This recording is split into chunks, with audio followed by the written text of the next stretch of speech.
Miguel Cortés, mejor conocido por muchos como el químico de Iztacalco y por otros más como el químico desvividor de Iztacalco, fue encontrado sin vida dentro del reclusorio Oriente el pasado día 13 de abril. ¿Y qué fue lo que dijeron las autoridades? Muy sencillo, que simplemente había dejado de respirar por un paro cardíaco y antes de eso había sufrido una caída. Sí, así por ejemplo como si fuera que un viejito llega al final de sus días simplemente por una caída en la regadera, haciendo parecer que su vida llegó al final simplemente de forma natural, sin que nadie metiera las manos, sin preguntas, sin testigos, sin ruidos, y lo más curioso es que eso ocurrió justo el día en que tenía una audiencia clave para su proceso legal. Bastante conveniente, ¿verdad? Y lo más interesante es que si aparte consideramos que esta persona, el químico, horas antes había hecho llamadas provocadoras a los familiares de las víctimas. Sí, así tal como lo escuchan, horas antes, burlándose como si él supiera que ya no tendría que enfrentarse a nadie, ni que iba a tener que rendirle cuentas a la justicia, y que mucho menos iba a pagar alguna especie de castigo. Entonces todo quedó como si fuera una muerte natural, y con eso el caso se fue al archivo muerto. Se acabó. Así es como se le dio carpetazo. Las víctimas, obviamente sin respuestas, las preguntas flotando en el aire, y la justicia, pues hasta ahí llegó. Sí, porque de qué otra forma puedes llevar a cabo justicia cuando ya no está la persona, ¿verdad? Pero lo que sí nos deja para analizar y bastante es un montón de teorías que han surgido alrededor de esta persona. Así que vamos a analizar las principales y a cuestionar y a contar con los hechos disponibles. Principalmente generándonos algunas preguntas como por ejemplo, ¿son ciertas? ¿Son posibles? Algunas más que otras. Pero lo importante es que todas merecen ser analizadas, obviamente, al estilo de un Grandmaster. Y lógicamente cabe mencionar que son únicamente teorías como tal. Porque bueno, pues no faltará quien quisiera hacer uso de alguna de estas teorías. Y por ejemplo, si nosotros quisiéramos hacer uso de alguna de estas teorías, pues simplemente bastaría con distorsionar la voz de mi tía Simona, a quien de cariño le decimos Mona, y con eso sería más que suficiente. Y pues una silueta simplemente distorsionarla y decir que no puedo revelar su identidad, que no puedo dar su nombre, que no puedo revelar su cara y que su voz pues la tengo que distorsionar, ¿verdad? Eso sería lo de menos. Sin embargo, no lo vamos a plantear de esa manera, ¿saben? Sino que vamos a dejar en claro que únicamente es análisis al estilo de un Grandmaster. También otro punto que cabe mencionar antes es que también se menciona que él ya no recibe llamadas, ni mantenía comunicación constante con sus familiares o conocidos, sino que había quedado aislado por completo, olvidado casi casi. Y eso pues lo convertiría en un blanco mucho más fácil, una presa fácil, sin contar que con quien lo protegiera, sin testigos y sin nadie que fuera a reclamar los hechos ocurridos. Es más, lo que se puede analizar en los medios de comunicación es que las personas que salieron a hablar, las personas que emitieron algún comentario acerca de lo ocurrido, no fueron sus familiares, no fueron personas que dijeran, es que estuvo medio raro, ¿cómo es posible? Era mi familiar. No, sino que las personas que salieron a hablar son personas que estaban en búsqueda de la justicia para las víctimas. Sí, de las víctimas de Miguel N., pero de sus familiares. Así que entonces escuchemos la número 1. Y es que lo mandaron a callar. Una ejecución desde adentro. Y esto haría referencia a que no se le fue la vida así de forma natural, sino que se la habrían quitado.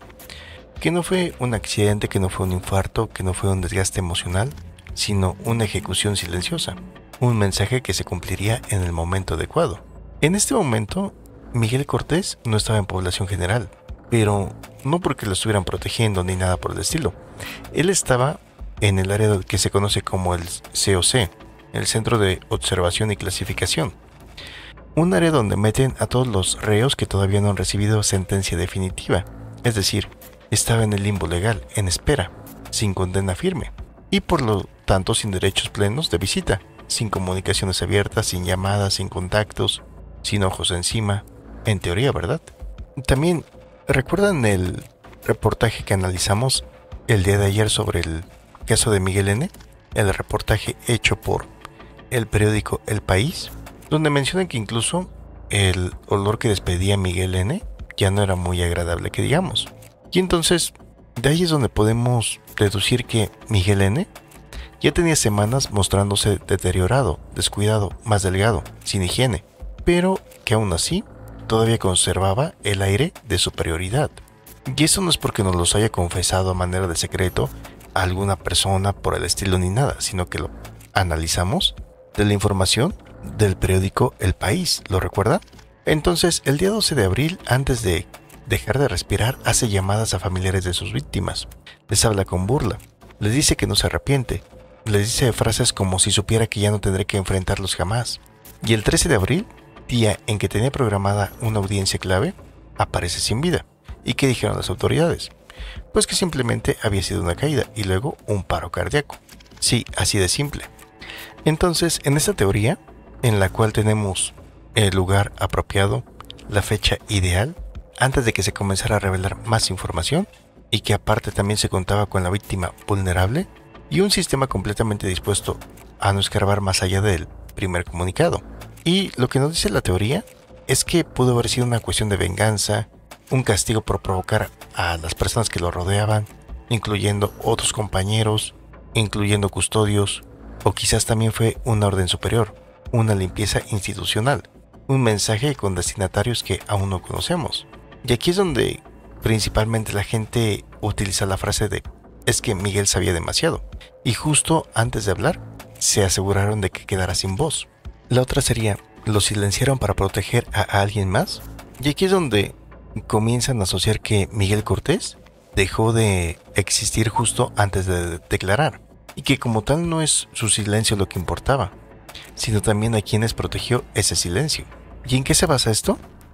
En que como primer hecho podríamos considerar que él no fue arrestado por accidente, ya que como recordarán Miguel cayó por un solo caso, pero hay sospechas de que estuvo involucrado en otros hechos similares, lo que significa que él era la llave para abrir otras puertas más.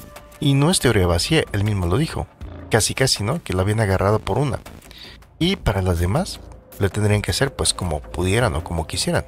Esto dicho más a manera de un aviso, a manera de burla, lo que implica que él sabía que había otras víctimas, obviamente, ¿verdad? Y que tenía información que jamás reveló.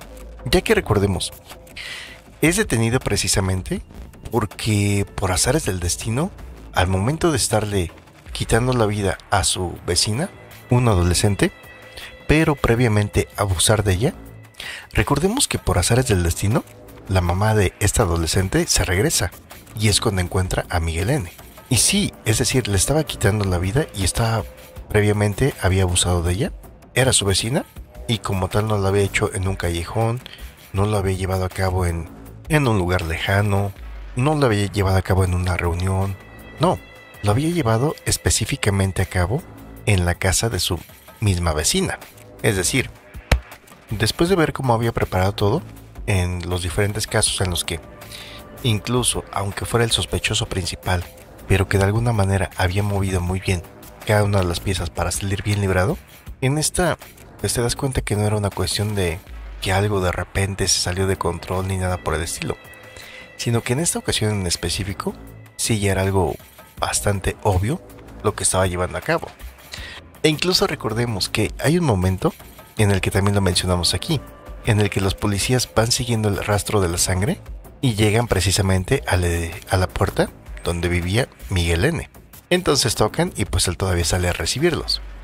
Y ahí es donde incluso hasta mencionamos, se imaginan que de pura casualidad al momento de estar tocando los diferentes departamentos o las diferentes puertas, pues hubiera coincidido que tocaran la puerta de un Gran Master Gorila y que el Gran Master Gorila saliera a recibir a los policías a ver qué querían, y que simplemente por el simple hecho de ser gorila pues le iban a discriminar, ¿verdad? Simplemente por ese hecho iban a pensar mal de él. Pero bueno, y tenemos que el otro hecho importante para esta teoría es que él estaba a punto de hablar, porque una audiencia implicaría que hay información sobre la mesa, también que alguien va a declarar o ser confrontado, que todas las dudas que se pudieran generar hasta este momento de analizar la carpeta de investigación tendrían que ser aclaradas, y que en este momento es donde podría involucrar a otros, incluso aunque no tuviera pruebas contundentes, su testimonio podría abrir nuevas líneas de investigación. Y esto sería peligrosísimo, porque en este caso significaría que hay una estructura detrás, aunque sea pequeña, pero una estructura que quizás podría estar conformada por un encubridor, un facilitador, un cómplice. Y por otra parte, el hecho de que el principal detenido dejara de respirar significaría simplemente caso cerrado. Ya, se acabó. Y sí, eso llevaría al tercer punto, que el tercer punto sería que el hecho de que el químico dejara de respirar, toda la cadena de investigación, así de simple, se terminaría, ya que nadie más fue arrestado, nadie más fue mencionado, nadie más fue investigado, nadie más fue buscado. Así que se evitaron el que Miguel N. pudiera haber mencionado nombres, que pudiera haber señalado omisiones, que pudiera haber revelado rutas, nexos, antecedentes. Y se imaginan qué pasaría si en ese momento él hubiera soltado algo que involucrara a una red o a alguien con poder. La fiscalía se vería obligada a investigar, y lo que era un caso resuelto se volvería un escándalo nacional. Así que con eso se evitarían muchas cosas, que se revisaran procesos, que se removieran cargos, que se abrieran auditorías. Porque imagínate, sí, la fiscalía tendría que investigar, ¿no? Se escucha muy sencillo. Pero, ¿qué tal si sería la misma fiscalía quien en su momento no llevó a cabo las investigaciones pertinentes? Y aquí es donde tendremos que hacernos la pregunta al estilo de un gran Master Gorila, ¿no? Bueno, y a partir de que pasa esto, ¿quiénes son los que respiran más tranquilos después de que Miguel N. ya dejó de respirar? Ahora, si analizamos la siguiente teoría, sería que Miguel N. se habría quitado la vida para controlar su final. Y esa teoría se enfocaría más a que este final no fue provocado desde afuera, ya que como lo hemos mencionado antes, hay veces que precisamente el verdugo está dentro, es decir, en la misma cabeza. Y en este caso no podríamos descartar la posibilidad de que Miguel haya decidido cuándo dejar de vivir, no por remordimiento, sino por puro control.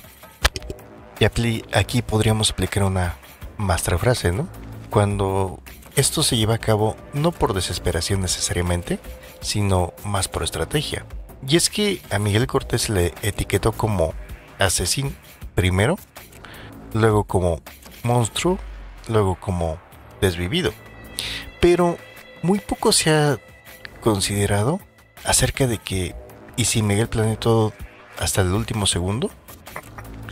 Porque hay una pequeña, grandísima contradicción cuando algunos analizan el último evento que llevó a cabo Miguel N., el cual precisamente lo llevó a ser detenido. Y sí, es al momento de que abusa de su vecina, una adolescente, y además le quita la vida. Entonces hay mucha gente que lo asocia con una cuestión de impulsividad, pero la verdad es que no era así, ya que como tal no era impulsivo, no era torpe, sino que era más metódico, más técnico, más estratégico, e incluso tal como lo mencionamos, que pues no se enfocó a pedir perdón, había pedido un libro sobre asesinos seriales, quizás un manual para entender lo que era y quizás cómo mejorarlo. Entonces cuando se plantea la idea de que le quitaron la vida, muchos lo ven como justicia rápida, pero ¿y si no le quitaron la vida? Porque si hay algo que consideramos importante es que Miguel N., desde que fue capturado, en ningún momento perdió el control. Y en todos los casos anteriores, en ningún momento había perdido el control. E incluso se imaginan, el hecho de llevar a cabo eso con su propia vecina, dejar ese rastro de sangre que los policías pudieron ir siguiendo y que dieron hasta la puerta de donde él se encontraba. Y si podemos buscar una secuencia lógica en esto que estamos analizando, así como lo haría un gran máster, podemos identificar que, pues, por lo que se comenta en ese reportaje del periódico El País, había perdido peso, descuidó su higiene, no intentó establecer vínculos, no aceptó ayuda, o sea, más como una cuestión de preparación, ¿no? Porque si estuviéramos hablando de un criminal común buscando sobrevivir, sería algo diferente. Pero un criminal que ya está eligiendo cuándo dejar de hacerlo, y lo más importante, el día previo a un momento clave en que habría sido obligado a hablar, a confrontar su historia, a rendirse ante una narrativa que no controlaba, y en vez de eso, pues simplemente desaparece. Si eso le sumamos otra cuestión que podríamos identificar como un desafío silencioso, porque antes de esto, Miguel N. mencionó que quería donar su cerebro a la ciencia, Y aquí es donde también muchos otros lo escucharon o lo podrían haber interpretado como un gesto de redención o algo por el estilo. Pero ya que lo analizamos al estilo de un Grandmaster, nos sonaría más como una frase diciendo: quiero que me estudien, quiero que sepan cómo funciono, porque soy diferente, porque soy el patrón que ustedes nunca logran comprender. Algo así es como sonaría si lo analizáramos al estilo de un Grandmaster. Más como ser visto como una declaración de complejidad, ¿saben? Así que esta teoría tiene peso suficiente, tiene la consistencia suficiente como para ser considerada. ¿Por qué? Porque hay momentos previos importantes como las llamadas a familiares un día antes, las provocaciones finales, un cuerpo deteriorado pero sin quebrarse, una muerte sin testigos, una celda sin cámaras, un expediente sin contradicciones legales porque todo encajaba demasiado bien. Y entonces la pregunta no es ¿por qué se quitó la vida?, sino sería exactamente ¿por qué lo hizo cuando llegaba ese preciso momento? Y es que el proceso de la audiencia iba a generar un relato, iba a generar una historia. Sin embargo, el hecho de dejar de existir en ese preciso momento iba a generar una leyenda. Sí, el dejar de respirar en ese preciso momento iba a dejar muchas dudas, mucha incertidumbre, en especial para todas las personas que estaban esperando que se aclararan cuestiones quizás de otros familiares, porque recordemos que en otras ocasiones también Miguel N. había sido señalado como el principal sospechoso, pero que nunca se le había podido probar nada, y que las investigaciones no habían ido más allá. Y entonces de repente aparece esto. ¿Se imaginan? Entonces, si tienen la posibilidad de llegar a burlarse de las víctimas, o de los familiares de las víctimas, mejor dicho, pero de las demás personas, ¿cómo? Bueno, pues muy sencillo, imaginemos ese escenario en el que esas otras personas estarían esperando quizás, ¿no?, una pista que revelara algún vínculo, algún lugar, alguna pista, pero no, de repente se apaga, se borra, deja de respirar. Imagínate así una persona que estuviera esperando ese momento para saber qué es lo que pudo haber ocurrido con su familiar, el como que por qué pasó eso, o si esa persona tuvo algo que ver con su familiar, con la desaparición, o con lo que le haya ocurrido a su familiar. Que aquí en YouTube no podemos mencionar esas palabras, pero entonces, una manera también de burlarse de los demás familiares, de las demás víctimas. Y ahora, otra de las teorías que ya no tienen tanto peso, pero que también se pueden considerar, tiene que ver más con una solución institucional, porque hay cosas o personas que simplemente, dejando de respirar, simplifican todo. Y en este caso tenemos que Miguel Cortés, el químico de Iztacalco, era exactamente eso, la variable incómoda que el sistema necesitaba desaparecer. Porque ¿qué pasa cuando un caso es demasiado grande? Pues sucede que los expedientes se multiplican, que los nombres empiezan a colarse, que los medios comienzan a buscar detrás de las paredes del proceso judicial, y que las víctimas, sí, las verdaderas víctimas, empiezan a preguntar más de lo que el sistema puede responder. Entonces, pues, ¿qué es lo que hace en ese caso la autoridad o la fiscalía más específicamente? Que ya no buscaría justicia, sino que busca control de daños. Y quizás con eso se evitarían que Miguel Cortés, por su perfil, por lo que sabía, por las conexiones que tal vez tenía o pudo haber revelado, ya era una amenaza en potencia para la estabilidad de muchas instituciones. Entonces, si tuviéramos que analizarlo más a profundidad al estilo de un Grandmaster, ¿qué pasaría, por ejemplo, si Miguel N. no actuaba solo? Y si no era simplemente una persona, sino que era también parte de una red más grande, una red donde podrían estar involucrados funcionarios públicos, policías, médicos e incluso directivos de instituciones educativas o de salud o de hospitales, que de una o de otra manera facilitaron sus actos o ignoraron señales que ya eran evidentes. Sí, es decir, no estaríamos hablando de cómplices comunes y corrientes, sino de cómplices que podían otorgar sellos oficiales, que tenían puestos importantes, ya que, si lo analizas, en este caso Miguel N. tenía un modus operandi que requería tiempo, libertad de movimiento, acceso a víctimas vulnerables y conocimiento logístico. Y este patrón sería muy complicado que lo pudiera sostener una sola persona, sin nadie más que haya colaborado, ya que, por ejemplo, algunos indicios apuntaban a desapariciones que habían ocurrido dentro de instituciones como por ejemplo hospitales, escuelas, centros comunitarios, pero nunca se le pudo probar nada. y las investigaciones no avanzaban.